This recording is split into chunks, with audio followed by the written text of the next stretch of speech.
அவர் மத்திய அரசு அதிகாரியாக இருந்து கொண்டு தன்னுடைய துறை அமைச்சரை பதவி நீக்கம் செய்ய வேண்டும் என்று குடியரசுத் தலைவருக்கு எழுதுவதே தவறு.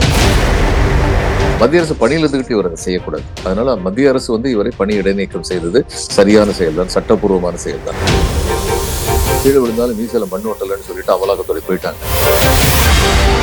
மோடியுடைய மேஜிக் உச்சத்தில் இருக்கும்போது ஏன் தெலுங்கானால ஜெயிக்கல, ஏன் ஹிமாச்சல் பிரதேசில் ஜெயிக்கல? இந்தியா கூட்டணிக்கு சிக்கல் உள்ள இடம், மிகப்பெரிய சிக்கல் உள்ள இடம் யூபி. உயிரை கொடுத்து வேலை பார்க்கிற மிகப்பெரிய தொண்டர் படை பிஜேபிக்கு கிடைச்சிருக்காங்க. அப்படி தமிழ்நாட்டை வஞ்சிக்கிறார்கள் சந்தேகமே இல்லைங்கிற ஒரு மனோபாவம் இன்னைக்கு வரைக்கும் தமிழ்நாட்டில் நிலவுது. நாமளே அநேக விஷயங்கள் சொல்கிறார். அதனுடைய உண்மைத்தன்மையெல்லாம் பேசுறேன்னா தனியா ஒரு 30 நிமிஷம் பேசணும்னா ஒண்ணு கூட உண்மைத்தன்மை இல்லைன்னு சொல்லி வரும். யார் உண்மைக்கு புறம்பா அதிகமா பேசணும் அப்படின்னு ஆர்.என். ரவியும் அண்ணாமலையும் பெரிய போட்டி வச்சிருக்காங்க. மாநிலங்கள் இல்லாம மக்கள் இல்லாம மாநில அரசு கிடையாது, மத்திய அரசு கிடையாது. இந்திய ராணுவம் ஒன்றிய அரசுக்கு சொந்தமான ராணுவம் கிடையாது, அது இந்தியாவுக்கு சொந்தமான ராணுவம். அண்ணாமலையுடைய ஸ்ட்ராட்டஜி குழப்பம் ஏற்படுத்திக்கிட்டே இருக்கணும், நம்முடைய பிரசன்ஸ் தெரிஞ்சுக்கிட்டே இருக்கணும். அது பாலிடிக்ஸ்ல ஒரு ஸ்ட்ராட்டஜி தான். தொடர்ந்து பேசிக்கிட்டே இருக்கணும். என்ன வேணாலும் பேசுவோம், பேப்பர்ல வரும். பாஜக நான் நினைக்கிறேன் இந்த எலெக்ஷன் நோட்டாவுக்கு கீழே ஓட்டுவாங்க, நோட்டாவுக்கு மேலதான் ஓட்டுவாங்க. அவ்வளவுதான். பிஜேபி புனிதர்கள் என்றோ, ஏடிஎம்கே புனிதர்கள் என்றோ, அல்லது டிஎம்கே புனிதர்கள் என்றோ யாரும் நினைக்கிறது. இன்னைக்கு மக்களுடைய மனநிலை எப்படி போச்சுன்னா, எல்லாருமே ஊழல் பண்ணிட்டு இருக்காங்க, ஆனா ஊழலை மீறி நமக்கு யார் நல்லது செய்யறாங்க அப்படின்னு தான் மக்கள் யோசிக்கிறாங்க. வணக்கம் நேயர்களே. மத்திய அமைச்சர் நிர்மலா சீதாராமன் நீக்கப்பட வேண்டும் என்று கடிதம் எழுதிய மத்திய அரசு அதிகாரி இடைநீக்கம் செய்யப்பட்டிருக்கிறார். இதன் பின்னணி என்ன, இது சரியா? இதை பற்றி பேசுவதற்காக ஓய்வு பெற்ற ஐஏஎஸ் அதிகாரியும் சமூக ஆர்வலரும் அரசியல் விமர்சகருமான திரு பாலச்சந்திரன் நம்முடன் இணைகிறார். வணக்கம் திரு பாலச்சந்திரன். வணக்கம் நிஜந்தன். வணக்கம். மத்திய அரசு அதிகாரி, ஜிஎஸ்டியில் இருக்கிற அதிகாரி மத்திய அமைச்சர் நிர்மலா சீதாராமனை இடைநீக்கம் செய்யணும் அப்படின்னு குடியரசுத் தலைவருக்கு கடிதம் எழுதினாரு. முக்கியமான இந்த விஷயம் என்னன்னா, சேலத்தில் இருக்கின்ற 2 விவசாயிகளுக்கு அமலாக்க இயக்ககம் கடிதம் எழுதி நோட்டீஸ் அனுப்பியது. அது ஜாதி பெயரை குறிப்பிட்டது. இதெல்லாம் குறிப்பிட்டு மத்திய அமைச்சரை இடைநீக்கம் நீக்க வேணும் அப்படின்னு அவர் குடியரசுத் தலைவர் கடிதம் எழுதினாரு. அவரு இடைநீக்கம் செய்யப்பட்டிருக்காரு, முக்கியமாக ஓய்வு பெறும் சமயத்தில். இது சரி நினைக்கிறீங்களா? அவர் மத்திய அரசு அதிகாரியாக இருந்து கொண்டு தன்னுடைய துறை அமைச்சரை பதவி நீக்கம் செய்ய வேண்டும் என்று குடியரசுத் தலைவருக்கு எழுதுவதே தவறு. அந்த கடிதத்தை பகிரங்கப்படுத்தியது இன்னும் பெரிய தவறு. அதனால இது துரதிருஷ்டவசமானது. ஏன்னா அவர் எந்த காரணங்களை சொன்னாலும் அந்த காரணங்களை நான் முழு மனசா ஆதரிக்கிறேன். ஆனா மத்திய அரசு பணியில் இருந்துகிட்டு இவர் அதை செய்யக்கூடாது. அதனால மத்திய அரசு இவரை பணி இடைநீக்கம் செய்தது சரியான செயல்தான், சட்டப்பூர்வமான செயல்தான். இந்த விஷயத்துக்கு போனோம் அப்படின்னா, அமலாக்க இயக்கம் ஒரு விவசாயிக்கு நோட்டீஸ் அனுப்புனது அது ஒரு பெரிய சர்ச்சையானது சில மாதங்களுக்கு முன்னால. அந்த சர்ச்சை அல்லது அது தொடர்பான விஷயங்கள் இன்னும் நீடிக்குதா, இல்ல இந்த இடைநீக்கம் தொடர்பாக விஷயங்கள் வந்ததுனால அது மெதுவாக மட்டுப்பட்டு போய்விட்டது அப்படிதான்? இல்ல, அப்படி நினைக்கல. அந்த விஷயம் அந்த நேரத்துல வெகுவாக விவாதிக்கப்பட்டதன் காரணமாகத்தான் அந்த நோட்டீஸை வாபஸ் வாங்குறோம்னு சொல்லிட்டு கீழே விழுந்தாலும் மீசல மண் ஓட்டலன்னு சொல்லிட்டு அமலாக்கத்துறை போயிட்டாங்க. அதோட அந்த விஷயம் ஏறக்குறைய முடிஞ்சு போச்சு. விவசாயிகளுக்கு ஏற்பட்ட துயர் நீங்கி விட்டது. ஆனா இன்னொரு துயர் என்னன்னா, அவங்க ஜாதி பெயரை சொல்லி அவங்க நோட்டீஸ் அனுப்புனாங்க. அது ஒரு முட்டாள்தனம். ஏதோ விவரம் தெரியாம பண்ணி, யாரும் வேணுமே பண்ணாங்கன்னு நினைக்கல. ஆனா வேணும்னே பண்ணாங்களா வேண்டாம் பண்ணாங்களான்னு பிரச்சனை இல்லை. தவறுதான், அதை ஏத்துக்கணும். அந்த தவறுக்கும் அவங்க சுத்தி வளைச்சு மன்னிப்பு கேட்டாங்க. இல்ல, நாங்க இன்னொரு இதுல இருந்து வந்தது அடிப்படையில அங்க என்ன பேர் இருந்துச்சோ அதே பேரை எழுதிட்டோம் அப்படின்னு சொல்லி. ஆனா அதே பேர் இன்னொரு இதுல இருந்து வந்ததுனால அதே பேர் எழுதக்கூடாது. You should apply your mind. அதனால செஞ்சது தவறுதான். அதனால இந்த ரெண்டுமே இப்ப ஏறக்கூடிய முடிந்து போன விஷயங்களா தான் நான் கருதுறேன். இவர் அந்த நேரத்தில் தன்னுடைய மன கொதிப்பின் காரணமாக இந்த கடிதத்தை எழுதினார். அது என்னால புரிஞ்சுக்க முடியுது. ஆனா அரசு இவர் ஓய்வு பெறதுக்கு இன்னும் சில நாட்களும் சில வாரங்களும் தான் இருக்குன்னு சொன்னாங்க. அவர் விருப்ப ஓய்வு பெற்று விட்டு அதுக்கப்புறம் தனி மனிதனாக என்ன வேணுமானாலும் பேசுறதுக்கு அவருக்கு சுதந்திரம் இருக்கு. ஆனா அரசு அதிகாரியா இருந்து பேச முடியாது. இன்னைக்கு இருக்கிற சூழ்நிலையை பொறுத்த வரைக்கும் முக்கியமாக ராமர் கோயில் விவகாரம், நிதிஷ்குமார் விலகல், இதெல்லாம் வச்சு பார்க்கும் பொழுது இந்தியா கூட்டணி சிதிலம் அடைந்து போய்விட்டது, சரிந்து போய்விட்டது. மோடியுடைய மாயை, மோடி மேஜிக் இன்று உச்சத்தில் இருக்கிறது. அப்படிதான் இன்னைக்கு ஒரு சொல்லாடல் நெரட்டிவ் ஓடிக்கிட்டு இருக்கு. இது தேர்தல்ல பிரதிபலிக்கும் அப்படின்னு நினைக்கிறீங்களா? மோடியுடைய மேஜிக் உச்சத்துல இருக்கும்போது ஏன் தெலுங்கானால ஜெயிக்கல, ஏன் ஹிமாச்சல் பிரதேசில் ஜெயிக்கல, ஏன் மிசோரத்துல ஜெயிக்கல? சில பகுதிகளில் மோடியும் பிஜேபியும் மக்களை குழப்புவதில் வெற்றி கண்டு கொண்டிருக்கிறார்கள் அப்படிங்கிறது உண்மை. இந்தியாவின் எல்லா பகுதிகளும் இல்லை, ஆனா இந்தியாவுடைய மெஜாரிட்டி பகுதியில் அது நடக்குது. ஹிந்தி ஸ்பீக்கிங் பெல்ட் அப்படிங்கிறது அது நடக்குதுன்னு சொல்றாங்க. ஆனா அதுலயே அரவிந்த் கெஜ்ரிவாலும் காங்கிரஸ் வந்து இணைஞ்சிட்டாங்கன்னா பஞ்சாப், டெல்லி ரெண்டுமே வந்து பிஜேபி கையை விட்டு போயிடும். ஹரியானால வந்து பிஜேபி கையை விட்டு போறதுக்கான வாய்ப்புகள் அதிகமா இருக்கு. யோகேந்திர யாதவே ஒரு அசஸ்மெண்ட்ல சொல்லியிருந்தாரு. ஹிமாச்சல் பிரதேஷ் ஏற்கனவே போயிடுச்சு. இவங்களுக்கு சிக்கல் உள்ள இடம், இந்தியா கூட்டணிக்கு சிக்கல் உள்ள இடம், மிகப்பெரிய சிக்கல் உள்ள இடம் யூபி. ஆனா அந்த யூபியில வந்து அகிலேஷ் யாதவ் இவங்களும் கூட்டு அமைச்சிட்டாங்க. அங்க தொகுதி பங்கீடு வந்து ஒற்றுமையா நடந்தது. 11 சீட்டு காங்கிரஸ் வச்சுக்கோங்க, மீதி எல்லாம் நாங்க எங்களுக்குள்ள மத்த கட்சியோட சேர்ந்து நான் பங்கிட்டுக்கிறேன் அப்படின்னு அகிலேஷ் யாதவ் சொல்லிட்டாரு. காங்கிரஸ் அதை ஏத்துக்கிட்டாங்க. பீகார்ல வந்து நிச்சயமா ஒரு தற்காலிக பின்னடைவு ஏற்பட்டிருக்கு. ஏன்னா சமூக நீதி பேசுற கட்சிகள் எல்லாம் ஒன்னா இருக்கும்போது இருக்கிற ஸ்ட்ரென்த் வேற, அதுல உள்ள ஒரு கட்சி வந்து பிஜேபியோட போய் சேர்ந்துக்கிற போது இருக்கிற சூழ்நிலை வேற. அதனால பிஜேபியில வந்து நிச்சயமா வந்து தற்காலிக பின்னடைவு ஏற்பட்டிருக்கு.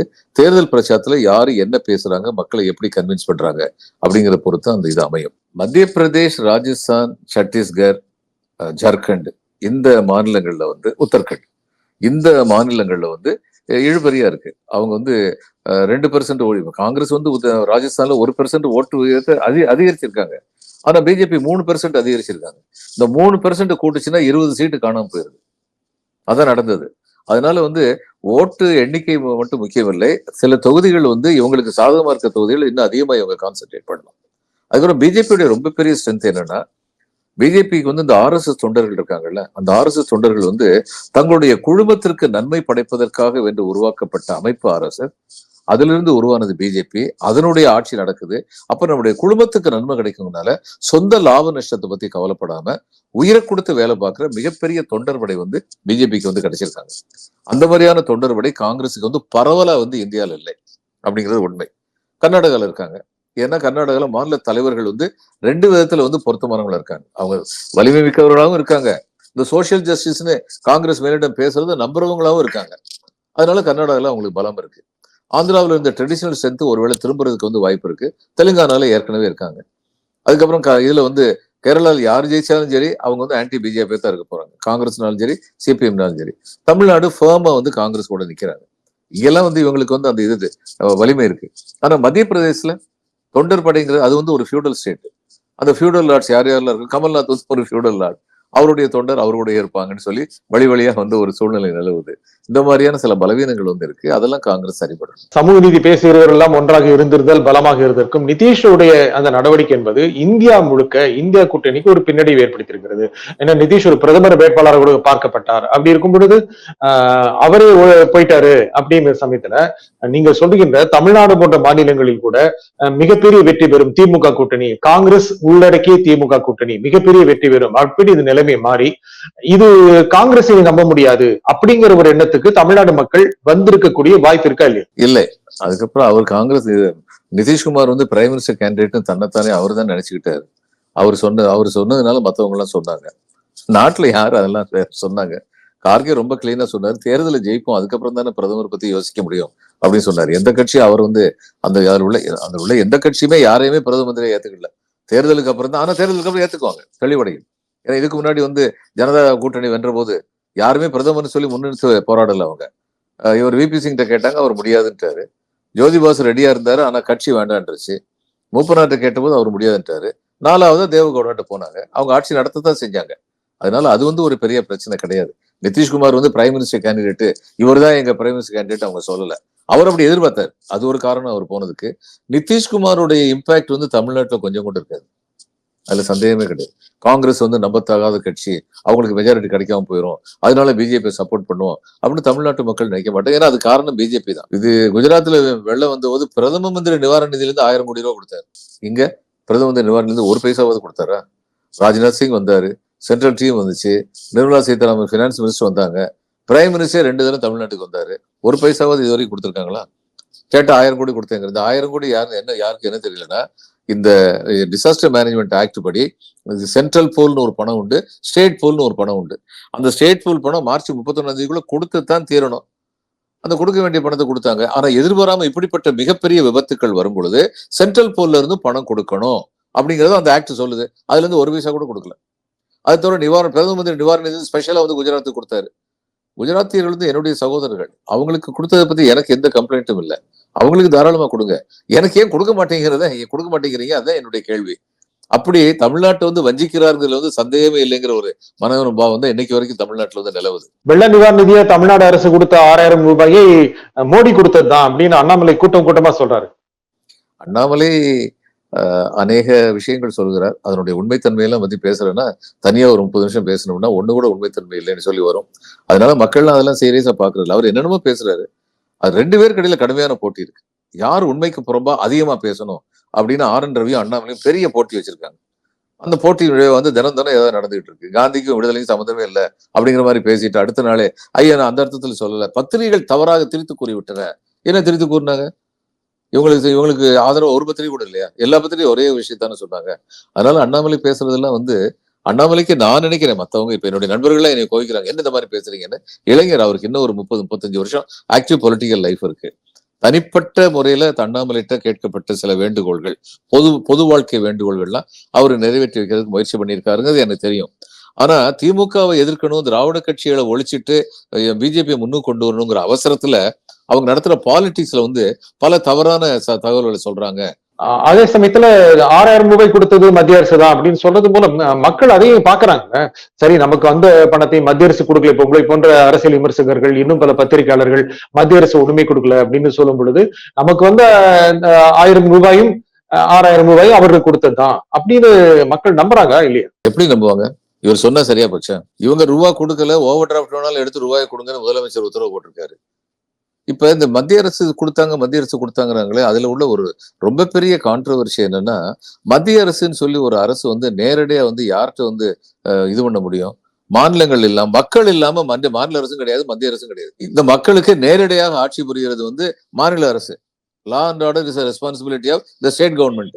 சட்டம் ஒழுங்கு இதெல்லாம் பாக்குறது மாநில அரசு. அப்ப இதுக்கு டாக்ஸ் கலெக்ஷன் கூட பல சமயங்கள்ல வந்து பலவிதமான செயல்களுக்கு மத்திய அரசு வந்து மாநில அரசுடைய அபிஷியல் மிஷினரியை சார்ந்து இருக்காங்க. அதுல எந்த தப்பும் கிடையாது. ஏன்னா ரெண்டும் சேர்ந்துதான், மத்திய அரசு மாநில அரசு ரெண்டும் சேர்ந்துதான் மக்களுக்காக இருக்காங்க. அப்படி இருக்கும்போது அவங்க கொடுத்தாங்கன்னா அவங்க என்ன ஆகாசத்துல இருந்து அவங்களுக்கு பணம் வந்துச்சா? மக்கள்கிட்ட இருந்து வாங்குற பணம் தானே கொடுக்குறாங்க. மக்கள்கிட்ட இருந்து வாங்குறதுல இவங்க என்ன கேட்கறாங்க? நீங்க யூபிக்கு எங்கிட்ட 6 லட்சம் கோடி ரூபாய் கலெக்ட் பண்ணிட்டு 2 லட்சம் கோடி ரூபாய் மட்டும் கொடுக்குறீங்களே. நான் அப்ராக்சிமேட்டா சொல்றேன், அக்யூரேட் அமௌண்ட் இல்ல. யூபி 2 லட்சம் கோடி கலெக்ட் பண்ணதுக்கு 11 லட்சம் கோடி ரூபாய் கொடுக்குறீங்கன்னு சொல்லி இவங்க கேட்கறாங்க, மாநில அரசு கேட்கறாங்க. இப்ப நான் வந்து யூபிக்கு பணம் அதிகமா கொடுக்கறத பத்தி எனக்கு கம்ப்ளைண்ட் இல்லை. ஏன்னா அவங்களும் என்னுடைய சகோதரர்கள் தான். ஒரு குடும்பத்துல வந்து சவல பிள்ளையா ஒரு பிள்ளை இருந்ததுன்னா அந்த பிள்ளைய வந்து சாடிக்க விட்டுருமா? அப்படி இல்லை. அந்த பிள்ளைக்கு ஊட்டச்சத்து கொடுக்கணும். ஆனா என்னுடைய கம்ப்ளைண்ட் என்னன்னா, ஒரு புள்ள வந்து நீ கொடுத்த சாப்பாட்டுலயே நல்லா பொறுப்பா இருந்து நல்லா வந்து ஊட்டமா வந்துச்சுன்னா அந்த பிள்ளைய குறைச்சிட்டு அடுத்த பிள்ளைய கொடுக்கணுமா? அது தப்பு. இவங்க அதைத்தான் பண்றாங்க.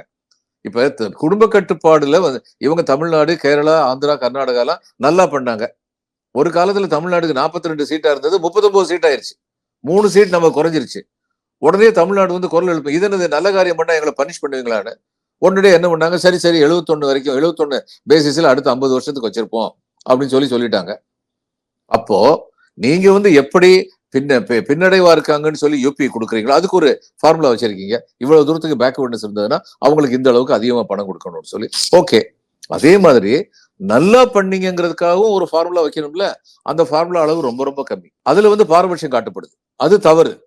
இதை வந்து நம்ம அப்போ எங்கிட்ட வந்து நீங்க வந்து 4 லட்சம் கோடி ரூபாய் வாங்கிட்டு நீங்க வந்து எங்களுக்கு திரும்பி கொடுக்கறது 6 லட்சம் கோடி ரூபாய் வந்து திரும்பி கொடுக்குறது 2 லட்சம் கோடி.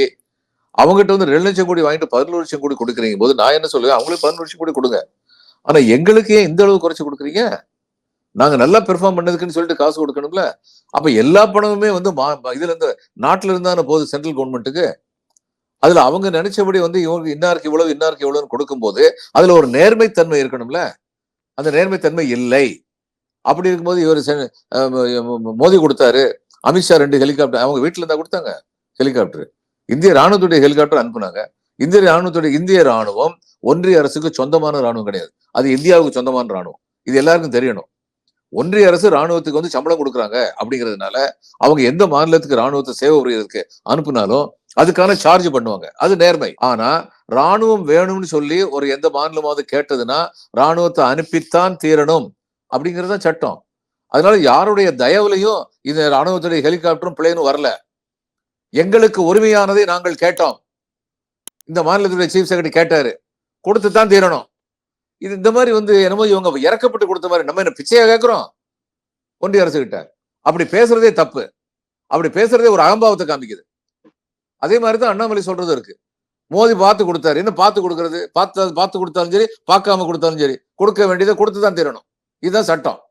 இப்படியெல்லாம் பேசும்போதுதான் ஒரு இளைஞர் மிகப்பெரிய அரசியல் எதிர்காலத்தை வைத்துக் கொண்டிருப்போன்னு நாங்கெல்லாம் நம்புற ஒரு இளைஞர் இப்படி பேசும்போதுதான் மனசு சங்கடப்படுது. முக்கியமாக இன்னைக்கு இருக்கிற சூழ்நிலையை பொறுத்த வரைக்கும் தமிழ்நாட்டில் எதிர்க்கட்சிகள்லாம் பிரிஞ்சு கிடக்கு. திமுக ஒரு மகத்தான வெற்றி பெற வாய்ப்பு இருக்கு. இதையும் மீறி அதிமுகவுக்கு ஒரு கணிசமான வாக்கு வங்கி இருக்கு. பாஜகவும் கணிசமா வளர்ந்துருச்சு. ஒரு உண்மையை சொல்லப்போனா திமுகவுக்கு ஒரு சரியான சவால் கொடுக்கின்ற கட்சியாக பாஜக தான் தமிழ்நாட்டில் இருக்கிறது. ஏனென்றால் அதிமுகவுடைய பொதுச் செயலாளர் திரு எடப்பாடி பழனிசாமி முழு அதிகாரம் கட்சியில் கொடுக்கலையோ அப்படிங்கிற சூழ்நிலையில மத்தியில் ஆட்சியில் இருக்கின்ற ஒரு கட்சியுடைய மாநில கட்சி பாஜக மிகப்பெரிய வலுவாக சவாலாக திமுகவுக்கு எதிராக வளர்ந்து கொண்டிருக்கிறது. இது வரும் மக்களவை தேர்தலில் திமுகவை உண்மையாகவே ஒரு மிகப்பெரிய சவாலுக்கு தயாராகி வருது பாஜக அப்படின்னா, பாஜகவுடைய இப்போ பாதைங்கிறது அண்ணாமலையால தானே முன்னே கொண்டு செல்லப்பட்டு கொண்டிருக்கிறது. அண்ணாமலையுடைய ஸ்ட்ராட்டஜி வந்து குழப்பம் ஏற்படுத்திக்கிட்டே இருக்கணும், நம்முடைய பிரசன்ஸ் தெரிஞ்சுக்கிட்டே இருக்கணும். அது பாலிடிக்ஸ்ல ஒரு ஸ்ட்ராட்டஜி தான். தொடர்ந்து பேசிக்கிட்டே இருக்கணும். என்ன வேணாலும் பேசுவோம், பேப்பர்ல வரும். ஆக பாஜக உயிர்ப்போடு இருக்குன்னு சொல்லி ஒரு நம்பிக்கை வரும். அந்த நம்பிக்கை அவர் தோற்று வச்சிருக்காரு. அதுக்கப்புறம் பாஜக வந்து முந்தி வந்து இதே சிக்னிபிகன்ஸே இல்லாம பிரசன்ஸே இல்லாம இருந்தாங்க. ஆனா இன்னைக்கு ஒவ்வொரு கிராமத்திலும் 4 பேர் வந்து பாஜக கொடியை தூக்கிட்டு இருக்காங்க. பாஜக வந்து நான் நினைக்கிறேன் இந்த எலெக்ஷன்ல வந்து நோட்டாவுக்கு கீழே ஓட்டுவாங்க, நோட்டாவுக்கு மேலதான் ஓட்டுவாங்க. அவ்வளவுதான். அதை விட்டுட்டு உடனடியா திமுகவுக்கு எதிர்ப்பா வந்துட்டோம், மாபெரும் சக்தியா வந்துட்டோம். கலாம் சொன்னது பாஜக கனவு காணுவதற்கு அனைவருக்கும் உரிமை உண்டுன்னு சொன்னாரு. கனவு காண்றாங்க. ஆனா இவங்க மெத்தனமா இருந்துட்டாங்கன்னா DMK it will be at their own cost. ஏன்னா 3 வருஷம் வந்து ஏறக்குறைய 3 வருஷம் ஆட்சியில் இருக்கும் பொழுது நிச்சயமா வந்து ஆன்டி இன்கம்பன்சி ஃபேக்டர் கொஞ்சம் இருக்கும். ஆனா இவங்க வந்து மகளிருக்கு வந்து உரிமை தொகை, அழகான சொற்றொடர் உரிமை தொகைன்னு சொன்னாங்க, உதவித்தொகைன்னு சொல்ல. உரிமை தொகை 1000 ரூபாய் கொடுத்துருக்காங்க. பஸ்ல வந்து பயணம் பண்றதுக்கு வந்து வசதி பண்ணி கொடுத்துருக்காங்க. இது நானே முதல்வர், இந்த மாதிரி பல நல்ல திட்டங்கள் மாணவர்களை ஊக்குவிக்கிற மாதிரி பண்ணியிருக்காங்க. இதெல்லாம் கிராமப்புறத்துல சேர்ந்திருக்கு. அதனால அந்த மக்கள் வந்து நிச்சயமா அதுல வந்து சந்தோஷமா இருக்காங்க. அதனால வந்து இவங்களுக்கு வந்து இவங்களுடைய ஆதரவு வந்து ஒரேடியா கம்மியா போச்சுன்னு சொல்லி கிடையாது. பவர்ல இருக்கும்போது ஓரளவுக்கு ஆன்டி இன்கம்பன்சி ஃபேக்டர் வந்து ஓட்டு விகிதாச்சாரத்தை குறைக்கும். பாஜக வந்து நான் நினைக்கிறது கன்னியாகுமரியிலையும் இதுலயும் கோயம்புத்தூர்லயும் அதுக்கப்புறம் தென் சென்னையிலையும் வந்து அவங்களுக்கு செல்வாக்கு இருக்கு. அந்த செல்வாக்கு வந்து வெற்றி அடைகிற அளவுக்கான செல்வாக்கு கிடையாது. ஒரு எம்எல்ஏ தொகுதினா செல்வாக்கு எங்கெங்கெல்லாம் வந்து கான்சென்ட்ரேட்டடா இருக்கோ அதுல இவங்க எம்எல்ஏ தொகுதியில வந்து வெற்றி தனியா நின்று 2 தொகுதி வந்து இவங்க வெற்றி பெற்றிருக்க முடியும். 234 தொகுதியில 2ல இருந்து 6 தொகுதி இவங்க வெற்றி பெற்றிருக்க முடியும். இதுதான் இவங்களுடைய அரசியல் பலம். ஆனா எம்பி எலெக்ஷன்ல வந்து இவங்க வந்து வெற்றி பெறக்கூடிய வாய்ப்புங்கிறது வந்து அவ்வளவு அதிகமா எனக்கு தெரியல. இவங்க செல்வாக்கு சொல்லிட்டேன். மத்திய அரசுடைய நடவடிக்கை, திமுக அமைச்சர்களுக்கு எதிரான நடவடிக்கை, கிராக்டவுன், இடியோடைய நடவடிக்கை, அப்புறம் இது போன்ற விஷயங்கள் திமுகவுடைய அபிப்பிராயத்தை மக்களிடத்தில் குறைத்து விட்டது, ஊழல் கட்சிங்கிற ஒரு தோற்றத்தை கொடுத்து விட்டது. ஆகையால பாஜக கை ஓங்கி இருக்கு அப்படின்னு மக்கள் மத்தியில பிரச்சாரம் வைக்கப்படுது. இது எடுபடும் நினைக்கிறீங்களா? இது எடுபடாது. ஏன்னா எல்லா கட்சியும் ஊழல் கட்சி தான் மக்கள் நினைக்கிறாங்க. பிஜேபி புனிதர்கள் என்றோ, ஏடிஎம்கே புனிதர்கள் என்றோ, அல்லது டிஎம்கே புனிதர்கள் யாரும் நினைக்கிறது இல்லை. இன்னைக்கு மக்களுடைய மனநிலை எப்படி போச்சுன்னா எல்லாருமே ஊழல் பண்ணிட்டு இருக்காங்க. ஆனா ஊழலை மீறி நமக்கு யார் நல்லது செய்யறாங்க அப்படின்னு தான் மக்கள் யோசிக்கிறாங்க. இதுதான் உண்மை, கசப்பான உண்மை. ஆனா இதுதான் உண்மை. ஆனா மக்கள் கிட்ட ஒரு தூய்மையான ஆட்சி வேணும், சிறந்த நிர்வாகம் கொடுக்கின்றவர்கள் வேண்டும். தூய்மையான ஆட்சி இருந்தால்தான் சிறந்த நிர்வாகம் சாத்தியமாகும் அப்படிங்கிற எண்ணம் வர சமயத்துல ஓகே பிஜேபி காரங்க வந்து ஊழல் எதுவும் செய்யல, திமுக காரங்க அதிமுக கொடுக்குறாங்க, அதிமுக அமைச்சர்கள், முன்னாள் அமைச்சர்கள், ஈவன் முன்னாள் முதலமைச்சர் மீது கூட மத்திய அரசு நடவடிக்கை எடுக்கக்கூடிய வாய்ப்பு இருக்கு அப்படிங்கிற செய்திகள் பரப்பப்பட்டிருக்கு. அமைதியா இருக்காங்க, எடப்பாடிக்கு எகேன்ஸ்டா கூட நடவடிக்கை எடுக்கப்படும் அப்படிங்கிற சமயத்துல பிஜேபி தான் தூய்மையான கட்சி அப்படின்னு மக்கள் கிட்ட ஒரு கருத்து பதிவு வைக்கப்படுது. அது மக்கள் அதை எழுத்துக்கிட்டு எதிரணி ஆற்றுவாங்களா இல்லையா? இந்த 40% கட்சி ஊழல் கட்சின்னு சொல்லி பக்கத்துல கர்நாடகால வந்து யாரை தோக்கடிச்சாங்க? பிஜேபியை தோக்கடிச்சாங்க. அதனால இவங்க என்ன சொல்லுவாங்க? திமுகவும் அதிமுக என்ன சொல்லுவாங்க? இவங்க பதவியில இருக்கிற எல்லா மாநிலத்திலும் இவங்க பண்ணாத ஊழலா? சிஏஜிங்கிறது ரொம்ப பெரிய அமைப்பு, அரசால உருவாக்கப்பட்ட தன்னாட்சி அமைப்பு, கண்ட்ரோலர் அண்ட் ஆடிட்டர் ஜெனரல். அவர் வந்து 7.5 லட்சம் கோடி அளவுக்கு முறைகேடுகள் நடந்திருக்கிறதாக ஆதாரம் இருக்குன்னு சொல்லி ரிப்போர்ட் கொடுத்திருக்காரு. இந்த 2 ஏழை விவசாயிகளை வந்து நீ காட்டெருமையை வந்து தூக்கிட்டு போனியான்னு சொல்லிட்டு ரொம்ப அவசரமா போய் நிக்கிறாங்களே இந்த அமலாக்கத்துறை. இந்த 7,5 லட்சம் கோடியை பத்தி ஏன் ஒண்ணுமே செய்யாம உட்கார்ந்துருக்காங்க? எல்லா இடத்துலயும் திமுக அமைச்சர்கள் மேல உள்ள கேஸ்ல எல்லாம் நாங்க இம்ப்ளீட் பண்றோம்னு சொன்னது ஓடி ஓடி வந்து நிக்கிற இவங்க இந்த 7,5 லட்சம் கோடி முறைகேடுங்கிறத பத்தி ஏன் எதுவுமே பேசாம இருக்காங்க? அப்படின்லாம் பேச மாட்டாங்களா? மக்களுக்கு அது புரியாது. 7,5 லட்சம் கோடி பத்தி பெரிய பேச்சே உருவாகலையே. ஏன் ஸ்டாலின் வந்து ரொம்ப பெரிய காணொளி கொடுத்திருந்தாரு. அது வந்து ஆங்கிலத்திலையும் போச்சே, மற்ற மாநிலங்களுக்கும் போய் சேரல ஒண்ணு. இப்ப இல்லைன்னா தேர்தல் சமயத்துல கேட்பாங்க. என்னை கேட்டாலும் இவங்ககிட்ட என்ன பலன் இருக்கு, பதில் இருக்கு. இன்னொன்னு கேக்குறேன், வருஷத்துக்கு 2 கோடி பேருக்கு வேலை வாய்ப்பு கொடுப்பேன்னு சொல்லி பிரதம மந்திரி சொன்னாரு. என்னாச்சு? அதை பத்தி ஏன் பிஜேபி பேச மாட்டேங்கிறாங்க? ஒவ்வொருத்தர் அக்கௌண்ட்லயும் 15 லட்சம் ரூபாய் கொண்டு வந்து போடுவேன்னு சொல்லி சொன்னாரு. என்னாச்சு? கேட்டதுக்கு பிஜேபி காரங்க இருங்க. ஆமா, அப்படிதான் சொன்னாங்க. பிஜேபி தேர்தல் வாக்குறுதி அப்படி சொல்லி சொல்லுங்க, நாங்க அரசியலை விட்டு ஒதுக்கிக்கிறோம் அப்படின்னு ஒரு பிஜேபி நண்பரும் சொன்னாரு. நான் சொன்னேன், ஐயா பிஜேபி தேர்தல் வாக்குறுதியில் இல்ல. ஆனா யாரை நீங்கள் பிரதம மந்திரியாக முன்னிறுத்தினீர்களோ அவர் வந்து பொதுக்கூட்டத்துல சொல்லியிருக்காரு அப்படின்னதுக்கு ஒருத்தர் வந்து என்கிட்ட எழுதியிருந்தார். எனக்கு ஹிந்தி தெரியும், நான் நல்லா கேட்டேன், அந்த மாதிரி அவர் பேசவே இல்லைன்னு. நான் சொன்னேன், ஐயா உங்களுக்கு குஜராத்தி தெரியாது, அவர் குஜராத்ல குஜராத்தி மொழியில இதை பேசினாரு அப்படின்னு சொல்லி காணொலி அனுப்புனேன் அவருக்கு. அதுக்கப்புறம் அவர்கிட்ட இருந்து பதிலே இல்லை. பொய் பேசுறது, உண்மையை மறைக்கிறது, இதெல்லாம் எத்தனை நாளைக்கு நிற்கும்? அப்ப திமுக வந்து தன்னுடைய பிரச்சார பீரங்கி வந்து முடிக்க வேண்டும். ஏன்னா இந்த பிஜேபியுடைய இது வந்து ஒரு அரசியல் களம், ஒரு அரசியல் யுத்தம். ஏடிஎம்கேக்கு தெரியணும், அவங்க திமுகவை மட்டும் எதிர்த்து அரசியல் பண்ணல, அவங்க இவங்களே எதிர்த்து அரசியல் பண்றாங்க. இந்த திராவிட கொள்கைகள் நீர்த்து போக வேண்டும், திராவிடம்ங்கிற சொல் அரசியல் லெக்சிகான்ல இருந்து மறையணும், நம்ம வந்துடணும்னு பாக்குறேன். அதுல எனக்கு எந்த விதமான இதுவும் கிடையாது. அது அரசியல் கட்சியுடைய உரிமை. நீங்க திராவிட கட்சி எடுத்து போட்டு நீங்க வந்து முன்னுக்கு நினைப்பீங்க. காங்கிரஸ் வந்து திராவிட கட்சிகளுக்கு குழி தோண்டி போச்சுட்டு நாங்க வந்து ஆல் இண்டியா நாங்க தான் விடுதலைக்கு பாடுபட்டோம்னு சொல்லி வரணும்னு சொல்லி நினைப்பாங்க. இப்ப காங்கிரஸ் வந்து விடுதலைக்கு பாடுபட்டது, ஆர்எஸ்எஸ்ல ஒருத்தரோட விடுதலைக்கு பாடுபடல, விடுதலை இருக்கக்கூடாதுன்னு நினைச்சாங்க. இதுதான் உண்மை. ஆனா அந்த வரலாற்றை இப்ப பேசி பிரயோஜனம் இல்லை. நீங்க விடுதலை பாடுபட்டீங்களா, இன்னைக்கு நீங்க எனக்கு என்ன செய்யறீங்க அப்படின்னு கேட்பாங்க மக்கள். அதே மாதிரிதான் பிஜேபியும் கேட்பாங்க. நீங்க வந்து விடுதலைக்கு பாடுபடல, வெள்ளைக்காரங்க கூட ஒத்துவது நீங்க அப்படிலாம் மத்தவங்க சொல்றதெல்லாம் இருக்கட்டும், ஆனா இன்னைக்கு நீங்க எங்களுக்கு என்ன பண்றீங்க அப்படின்னு தான் கேட்பாங்க. கேட்டா என்ன சொல்லுவாரு, 4 கோடி பேருக்கு வீடு கட்டி கொடுத்துருக்கேன் பாரு. இது பாருங்க, உண்மைக்கு புறம்பா சாமர்த்தியமா போய் சொல்றது இதுதான். 4 கோடி பேருக்கு வீடு கட்டி கொடுத்துருக்கேன்னு சொல்றாங்கல்ல, ஒரு வீட்டுக்கு என்ன எஸ்டிமேட் பண்ணிருக்காங்க? ஒரு வீட்டுக்கு 8 லட்சம் ரூபாய் ஆகும்னு எஸ்டிமேட் பண்ணிருக்காங்க. அதுல அரசாங்கம் என்ன சொல்லுது, மத்திய அரசாங்கம் நாங்க 1.5 லட்சம் கொடுக்குறோம், ஸ்டேட் கவர்மெண்ட் 1.5 லட்சம் கொடுக்க சொல்றோம், 3 லட்சம் சரியா போச்சு, மீதி 5 லட்சம் பயனாளி கொடுக்கணும்.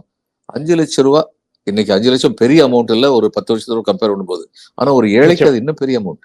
ஒரு ஏழைக்கு இன்னும் அது பெரிய அமௌண்ட். அவங்க எங்க இருந்து அந்த 5 லட்சம் கொண்டு வருவாங்க? கடனை உடனே வாங்கி கந்து வட்டிக்கு வாங்கி கொடுப்போம், ஒரு வீடு கிடைக்குங்கிறது. இதுல நான் 4 கோடி பேருக்கு வீடு கொடுத்தேன்னு சொல்றது வந்து எந்த நியாயமாவது இருக்கா? இது மாதிரிதான் இருக்கும் இவங்களுடைய இதெல்லாம். கழிப்பறைகள் கட்டித்தரேன்னு சொன்னாங்க, அதை பத்தி சொல்லிட்டு இருக்காங்க. இந்தியா பூரா இத்தனை கோடி கழிப்பறைகள் நாங்க வந்து கொடுத்துட்டோம் அப்படின்னு சொல்லிட்டு இருக்காங்க. கழிப்பறைக்கு நீர்நிலை வசதிகள் வந்து அது ஸ்கீமோட இல்ல. எங்க நீர்நிலை வசதி ஏற்கனவே இருந்துச்சோ அது ரொம்ப அபூர்வம். அங்கதான் இப்ப என்ன பண்ணிருக்காங்க, அங்கங்க உள்ள உள்ளாட்சித்துறை அமைப்புகள் வந்து நீர்நிலை வசதிகள் ஏற்படுத்தி கொடுக்கணும்னு சொல்லியிருக்காங்க. நான் அரசாங்கத்துல 35 வருஷம் இருந்திருக்கேன். 2 டிபார்ட்மெண்ட் ஒரு காரியத்துக்கு இன்சார்ஜ்னா அந்த காரியம் வழங்காது. ஏன்னா அதுல யாரு பெரியவன்னு வரும், அந்த காரியம் வழங்காது. அப்ப முதலே இவங்க வந்து கழிப்பறை கட்டி கொடுக்கும் பொழுதே இந்த நீர்நிலை வசதிகளையும் ப்ரொவிஷன் கொடுத்து ஃபண்ட்ஸ் கொடுத்து அதையும் சேர்த்து கொடுத்துருக்கணும். ஏன் கொடுக்கல? இது ரொம்ப முக்கியமான கேள்வி. ஏன் கொடுக்கலன்னா இவங்களுக்கு ஷோ காட்டுறதுலதான் ஆர்வம் அதிகம், உண்மையான ரிசல்ட் கொடுக்கறதுல ஆர்வம் இல்ல. ஏழைகள் எளியவர்கள் சொல்லி பார்த்தா இதுதான் கசப்பான உண்மை. எனக்கு தெரிஞ்சு பிஜேபி வந்து anti poor, anti under privilege, இதுதான் உண்மை. ஏன் அப்படி சொல்றீங்க? நீங்க முக்கியமாக நீங்க வீடு கட்டு திட்டம், அப்புறம் பெண்களுக்கு இலவச கேஸ் அடுப்பு, இது மாதிரி விஷயங்கள் எல்லாமே தொடர்ந்து பிரச்சாரம் செய்யப்படுகிறது. மோடியின் உத்தரவாதம் அப்படின்னு பிரச்சாரம் செய்யப்படுது. தேர்தலுக்கு முன்பாகவே நீங்கள் நேரடியாக ஏழைகளுக்கும் அண்டர் பிரிவிலேஜ் ஒடுக்கப்பட்டவர்களுக்கும் 8 லட்சமும் சென்ட்ரல் கவர்மெண்ட் செலவழிச்சு அவங்களுக்கு வீடு கட்டி கொடுத்திருந்தாங்கன்னா நான் அதை பாராட்டியிருப்பேன். 8 லட்சத்துல 1.5 லட்சத்துக்கு கொடுத்துட்டு நான் வீடு கட்டி கொடுத்தேன்னு சொல்றதுல என்ன அர்த்தம் இருக்கு? இவங்க எப்படி கிரெடிட் எடுத்துக்க முடியும்? That's a false credit. அதனாலதான் சொல்றேன், they are not pro poor. pro poorனா முழு பணத்தை செலவழிச்சிருப்பாங்க. இந்திரா காந்தி யோஜனா ஆவாஸ்னு ஒண்ணு இருந்தது அந்த காலத்துல, நாங்கெல்லாம் ஆட்சியரா இருந்த போது. அங்க எப்படின்னா உடல் உழைப்பை வந்து அந்த ஏழைகள் கொடுக்கணும். வீடு கட்டுறதுக்கு மெட்டீரியல், நிலம் எல்லாம் அரசு கொடுக்கும். உடல் உழைப்பு கொடுக்கும். நிச்சயமா ஏழைகள்ட்ட இருந்தும் நீங்க வந்து ஒரு பிரைஸ் வாங்க, ஒரு உழைப்பை வாங்க, ஒரு பங்கு கொடுக்கட்டும். ஆனா 5 லட்சம் ரூபாய் நீங்க கொடுங்க, எங்க இருந்து கொடுப்பாங்க? அதுதான் கேள்வி. ஆனா திட்டம் வெற்றி பெற்று இருக்குல்ல? திட்டம் வெற்றி பெற்றுன்னு சொல்றீங்க, வீடுகள் வந்துருச்சுன்னு சொல்றீங்க இல்லையா? அப்போ 5 லட்சம் கொடுக்க முடியாத ஏழைகள் வந்து பயனாளிகளாக இருந்தாங்கன்னா அவங்க கந்து வட்டிக்கு கடனை வாங்கி இந்த வீட்டை கட்டியிருக்காங்க. அந்த கடனை திரும்ப கட்டுறதுலயே அவன் ஆயுள் முடிஞ்சிடும். சரி, அப்படி இல்லாம சொந்த செலவுலயே வந்து 5 லட்சம் ரூபாய் கொடுத்தாங்கன்னா அவங்க பயனாளிகளாக இருக்கிறதுக்கு தகுதியற்றவர்கள். They are not poor. அவங்கள புவர்னு காட்டி இங்க வந்து வீடு கட்டி கொடுத்துருக்கீங்க. ஆக 2 விதத்திலுமே தப்பு தானே. நீங்க சொன்னீங்க 5 லட்சம் ஒருத்தர் கொடுத்தானே ஏழை கிடையாதுன்னு. வீடு கூட வாங்க முடியாது, கையில 5 லட்சம் ரூபாய் வீடு கூட வாங்க முடியாதவர்களுக்கு அந்த திட்டம் ஏற்புடையதாக ஒப்புக்கொள்ளக்கூடியதாக இருந்திருக்கவா இல்லையா? அப்ப நான் கேக்குறேன், எனக்கு வந்து 2 வேளை சாப்பாடு தான் இருக்கு. எனக்கு எனக்கு இன்னொரு வேளை சாப்பாடு கொடுக்கணும்னு அரசு நினைச்சதுன்னா, எனக்கு இன்னொரு வேளை சாப்பாடு கொடுக்கறது முக்கியமா? அல்லது சாப்பாடே இல்லாத நிஜந்தனுக்கோ, ஒருவேளை சாப்பாடு மட்டுமே கிடைக்கிற ராமகிருஷ்ணனுக்கோ கொடுக்கறது முக்கியமா? யாருக்கு முதல்ல கொடுக்கணும்? 2 வேளை சாப்பாடு சாப்பிடுற எனக்கு கொடுக்கணுமா? ஒருவேளை சாப்பாடோ அல்லது ஒருவேளை சாப்பாடு கூட வழி இல்லாம இருக்கானோ அவனுக்கு கொடுக்கணுமா? அவனுக்கு தான் கொடுக்கணும். ஃபர்ஸ்ட் ப்ரையாரிட்டி அவன் தான். அடுத்ததான் என் பக்கம் வரணும். இல்லைங்களா? ஆனா இவங்க அப்படி பண்ணல. அதான் என்னுடைய கேள்வி. இதெல்லாம் ஒரு சர்வே பண்ணி பார்க்கட்டும். நான்லாம் ஒரு ஆட்சியரா இருந்ததுனால சொல்றேன், இப்படி நடந்திருக்க கொடுக்குற அனுமானத்தை சொல்றேனே, சர்வே பண்ணி பார்க்கட்டுமே. சர்வே பண்ணி ரிசல்ட் கொண்டு வரட்டுமே. இப்ப கழிப்பறைகளை பத்தி சொன்னேன். எத்தனை கழிப்பறைகளுக்கு கழிப்பறை கட்டி கொடுக்கும் பொழுதே நீர்நிலை வசதிகள் கொடுக்கப்பட்டன. இன்னைக்கு எத்தனை ஃபங்க்ஷன் பண்ணுது? அதுதான் முக்கியம். அது சர்வே பண்ணி சொல்லட்டும். சொல்ல மாட்டாங்க. சொன்னா எங்க ஊர் பார்வையில சாயம் வெளுத்துரும். அதனால சொல்ல மாட்டாங்க. சரி, இந்த நிகழ்ச்சியில் கலந்து கொண்டு உங்கள் கருத்துக்களை முன்வைத்தமைக்காக திரு பாலச்சந்திரன் மிக்க நன்றி. வணக்கம். வணக்கம் நிஜந்தன். வணக்கம்.